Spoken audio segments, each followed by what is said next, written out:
Sir ആ ഫോണും തരാമോ? ഇല്ല.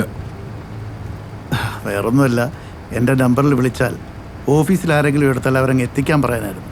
ഞാൻ പരിചയമില്ലാത്ത ആർക്കും ഫോൺ കൊടുക്കാറില്ല. അത് കൊള്ളാമല്ലോ. സാറിനെ പരിചയം ഉണ്ടായിട്ടാണോ ഞാൻ ഈ വണ്ടി കയറ്റിയത്? അത് തൻ്റെ വലിയ മനസ്സ്, എനിക്കത്ര വലിയ മനസ്സില്ല.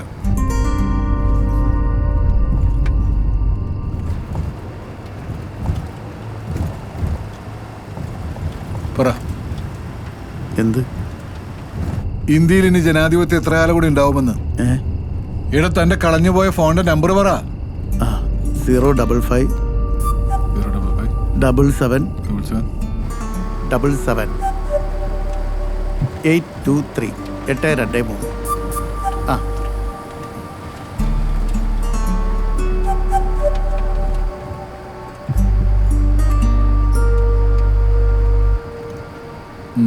അതാരെ ചൂണ്ടിയെന്നാ തോന്നുന്നു. ഉറപ്പ് പറയാൻ പറ്റത്തില്ല സാറേ. അതിന് ചാർജ് ചെയ്യത്തില്ല. ചിലപ്പോൾ തനിയെ ഓഫായി കാണും.